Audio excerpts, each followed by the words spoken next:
तरुणमाला तरुणमाल झापी फलाई इथला जो police station आहे तो माझा होता.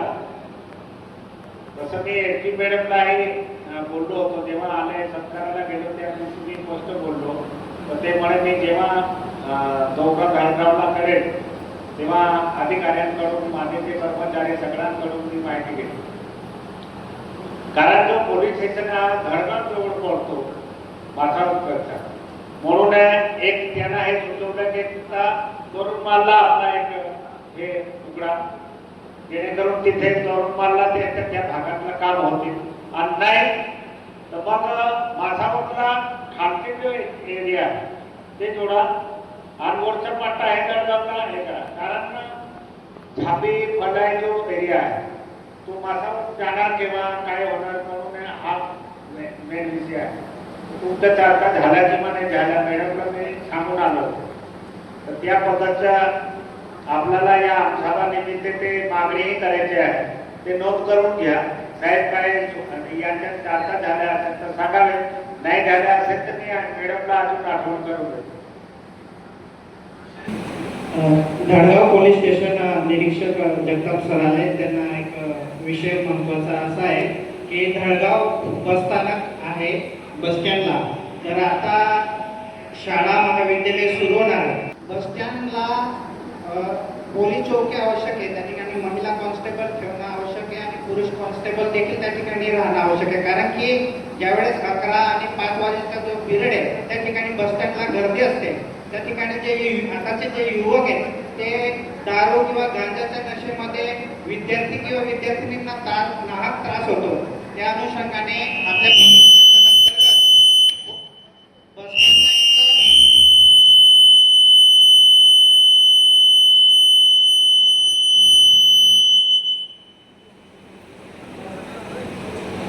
बसस्थानक परिसरामध्ये एक पोलीस चौकी आवश्यक आहे. त्याचं कारण असं की आता शाळा महाविद्यालय सुरू होते.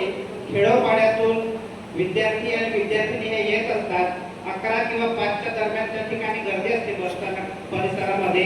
त्या ठिकाणी तरुण युवक हे दारू किंवा गांजाच्या नशेत असतात. त्या ठिकाणी विद्यार्थिनींना किंवा महिलांना त्रास असतो.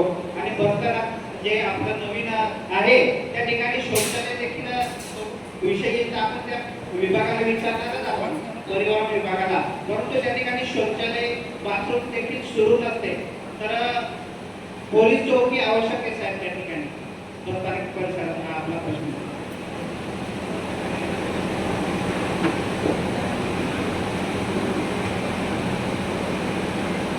बसस्थानक ठिकाणी एक कर्मचारी आपला लावलेला असतो, पण जो ट्रॉफिक ज्या वेळेस अडचण होती त्यावेळेस तो कर्मचारी बाहेर येतो. त्यावेळेस तिथे जो कर्मचारी दिला जातो वास्तविक डेली आणि नाईटला पंचिंगचा तो एक बस स्टँडच्या पॉईंटवर दिलेला आहे. आणि तुम्ही जर म्हटले आता लेडीज तर लेडीज जर म्हटलं तर झाली तर लेडीजच ते लावून. साहेब एक विषय आहे. आम्ही मागच्या टायमाला गडगावमधून बरेचसे युवक जसं चेतन सर आणि सगळे मिळून आम्ही तुमच्याकडे एक निवेदन दिलं होतं की हे शाळा सोडताना आणि शाळा करताना जे आता एस ठाकरेचं एक्झाम्पल घेतलं तर आपण गेटवर पाहतो त्या ठिकाणी मुलांची गर्दी, मुलींना जाताना त्याचा त्रास होतो. त्याच्या संदर्भात तुम्ही मागच्या टायमाला पण पत्रव्यवहार केला होता आणि तुम्ही त्याच्यावर कारवाई केली, आम्हाला मान्य असेल. आता आज 15 जून आहे, आजपासून शाळा सुरू होत आहे. आमचं तुम्हाला हेच निवेदन राहील की परत ज्या जळगाव तालुक्यामध्ये जे शाळा आहेत त्या ठिकाणी जेव्हा शाळा भरताना आणि शाळा सोडताना त्या ठिकाणी आपल्या डिपार्टमेंटकडून तर एक माणूस राहिलं तर थोडं बरं होईल. ज्या भगिनी शाळेमध्ये येत आहे त्यांना त्रास होणार नाही आणि त्यांना सुखरूप जाता येत आहे. कारण की हा प्रमाण आता खूप वाढून गेलेला आहे. तर त्याच्यावर तुम्ही कारवाई करावी अशी आमची तुम्हाला विनंती आहे.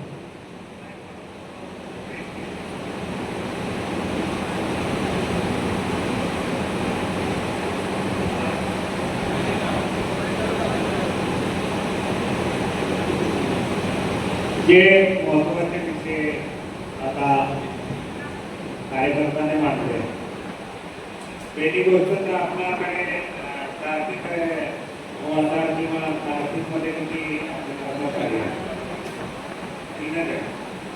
वाढवता नाही येत नाही. तरी आपण वरती मागणी करा, आम्ही त्याच्या पाठपुरावा करू. कसं मी तुम्हाला सांगतो, आज आम्ही येताना मी येत होतो आणि इकडून गाड्या म्हणजे अक्षरशः रोडवर गाड्या लावून पॅसेंजर सोडतात पहिली गोष्ट.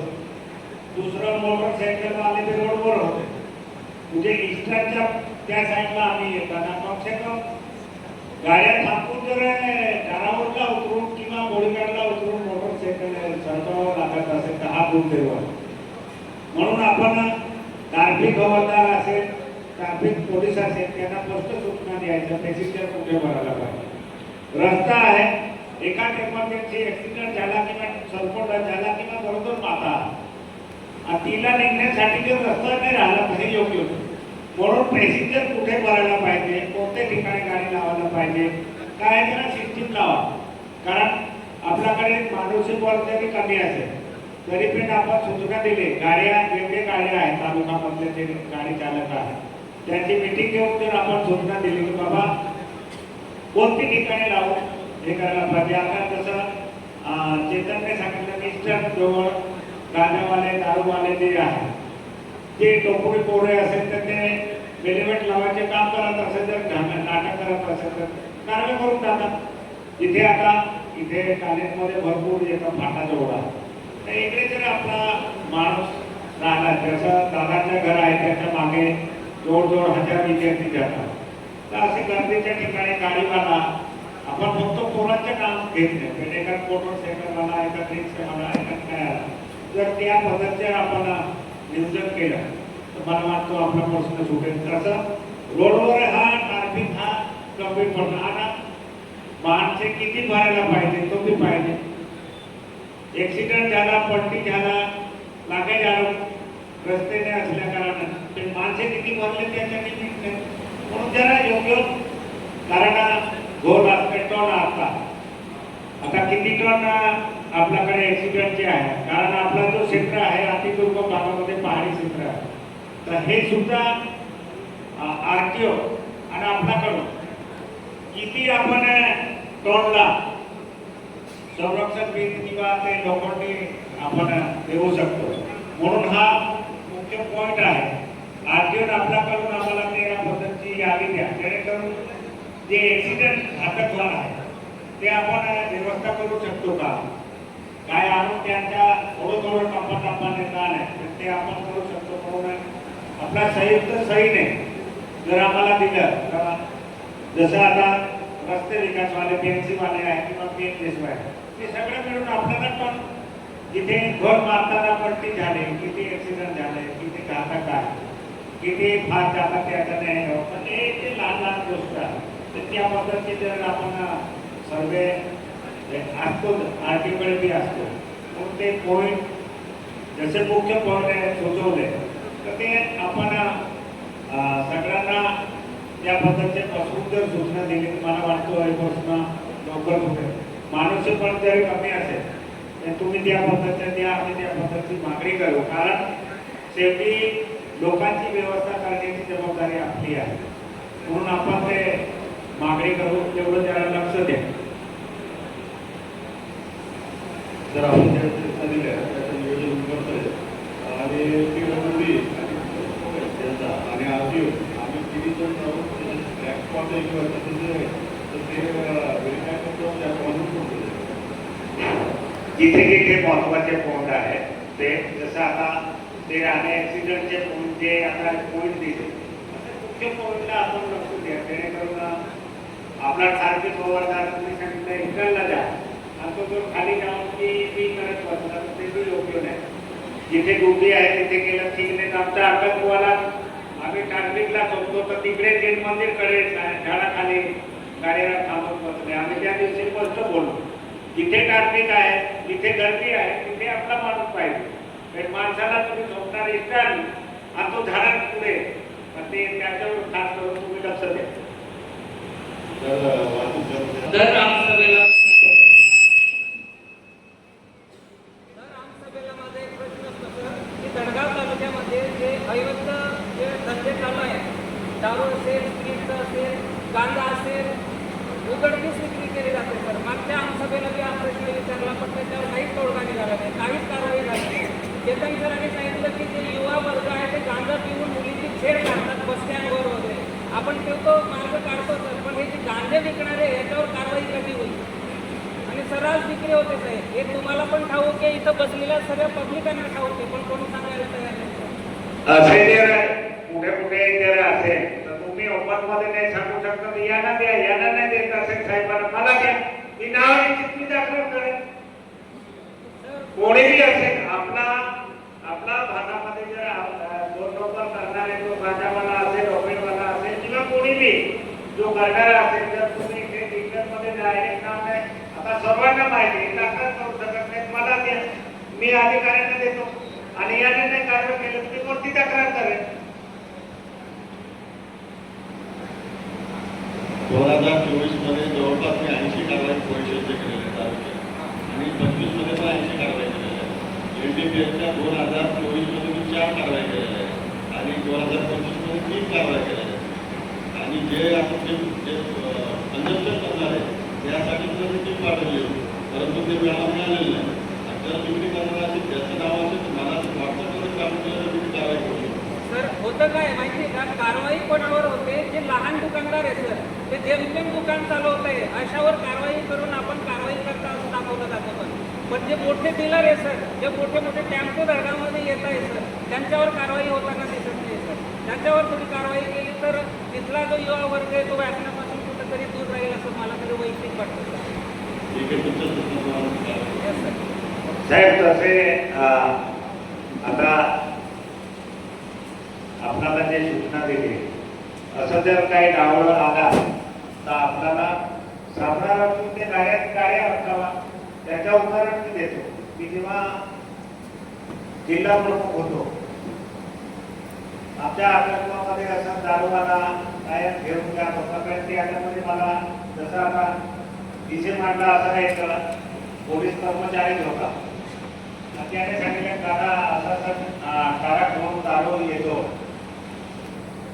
मला वाटलं पोलीस स्टेशनवाले त्याला पकडतील, काय करतील असं होतं. त्याने आमचं पेट्रोल पंप आहे त्याच्यावर बसून 5 लाखाची चोरी करून घेतली. ते सुद्धा मला त्या कर्मचाऱ्यांनी सांगितले दादा इथे 5 लाखामध्ये चोरी झाली. मग जसं की खूप चालू झाले आणि माझी सफारी गाडी होती, मी पोलीस स्टेशनच्या समोर आलो आणि त्या मोठा कंटेनर होता, त्याच्या पुढे घेऊन मी गेलो. म्हणजे त्याला कळणार असं नाही गेलो. आमच्या 16 बाळाच्या खात्याजवळ साहेबने उभे केले. 1,47 लाखाची दारू. मी जसं उभं ट्रेनिंग उतर एवढं दारावरला सांगताना रडून दिलं, दारावर मारायचं नाही साहेब म्हणे. मी गाडी साईडला लावतो, पहिले 2 ठिकाणी मारलं आहे मला. आणि मी जेव्हा थांबवलं तेव्हा हे आहे मला खराब नाही लागायला. मी जेव्हा थांबवलं ते एकाच गाडीमध्ये सगळे पोलीस स्टेशनचे पीआय पासून एफआय पासून सगळे आता दिसते का तुम्हाला गाडी? पोलीस स्टेशन पास करून मी घेऊन आलो सोरापाडा फाटाला ते पकडतो, तेव्हा अख्खा पोलीस स्टेशन परत येतो. तर मग त्याला तो दिसणार आहे का? तर म्हणून त्याने जे विषय मांडला त्याच्यामध्ये तथ्य आहे. असं जर काय आढळलं तर आपल्या कर्मचाऱ्याला त्याच पद्धतीने त्याला रस्त्यामध्ये अटक केली चांगलं होईल. तसं जर काय असेल तर तशी टीप द्या, साहेबांना कोण करायला असा येतो. डायरेक्ट साहेबांना सांगतो ना दादा आहे आम्ही कोणालाही सांगा दादा असं आहे, त्याला तुम्ही कळवा कोणालाही. फक्त त्याने विषय मांडला म्हणून त्याच्या एवढं नाही, आपले सगळ्यांचे पोरं आहे वडील आहे, काय परिवार मध्ये दारू पिऊन अख्खा परिवार उद्ध्वस्त होत जातो. गांजा पिऊन वेडे झाले आहे. कोण फाशी घेऊन देतो तर आता तर लहान पोरं गांजा पितात. म्हणून अशी गोष्टीला अमुक व्यक्ती तक्रार करायला पाहिजे असं नाही, आपली सर्वांची जबाबदारी आहे. आणि आपल्याकडे जर असं करणार असेल तर त्याला रिसिप्ट जर आपण पाकडून दिलं काय होत नाही. नावे रिसिप्ट सांगितलं काय होत नाही, कारण तो नंबर करतो आपण नाही. आणि आपण लोकांचा जीव वाचवण्यासाठी करतो, आपला फायद्यासाठी नाही. एवढं समजून जर आपण सगळ्यांनी एक युनिट म्हणून जर त्या पद्धतीने आपण केलं तर जरूर आपला धडकामधला जो माफिया कोणीही असेल ते पण होतील. आणि तसं दक्षता घ्या साहेब.